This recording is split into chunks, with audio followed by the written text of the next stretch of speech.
Okay, everybody, Miss Wood here. I'm going to show you how to create an FSA ID.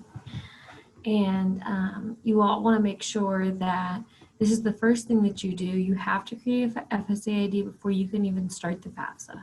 And then you can do this at any point in time. So even if the FAFSA doesn't open until October 1st, you can do this at any point. So you're going to have a username. So we're going to do cyclones. 6, 8. Okay, and then we have to have a password. So the password has to have numbers, uppercase letters, lowercase letters, between 1 and 30 characters. It cannot contain your social security number, any of your names, or your birthday. So keep that in mind when you're making your password. So I'm just going to do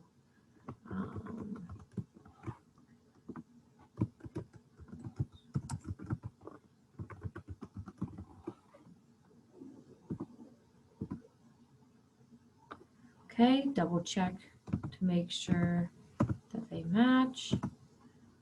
Okay. So then once I do that, then I'm going to put in all of my personal information. I'm going to put in my middle initial, my date of birth, and my social security number. Now, I can't get past this point because I'm not going to put that information in. But after you do that, you're going to go to contact information, and you're going to want to put in the information that you have on your taxes. So your address that you have on your taxes, because when you start filling out your FAFSA, it will use this, the information from your FSA ID, and to pull your tax information so you don't have to input it individually. So make sure you're putting that information. Challenge questions, make sure you're picking challenge questions that are easy for you to answer and you're writing down your answers. Okay, and then when you confirm and verify, you can, it automatically checks a box saying that you want a text and an email verification. You can uncheck that box. It's just another form of verification. If you do uncheck the box, it might not be a problem. When you do the FAFSA, it might end up being a problem where you have to go back and re-verify that. It just depends. So if you have access to your cell phone, I would leave that box checked and do both types of verification. You need to be in a place where you can access your email that you put into the contact information and the phone number that you also put into your contact information, because that is going to be how you confirm.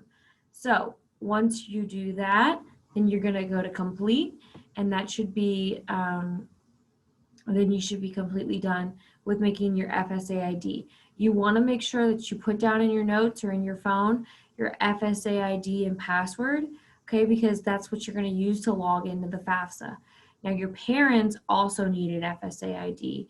And so your parents, you will go through and put your personal information, contact information, all of this is you as a student. Then your parents will do the exact same thing, but for themselves. So their personal information, their contact information. So if you do not have access to a parent's information, then come and talk to me and we'll talk about your dependency status as a student, whether or not you have to input your parents' information.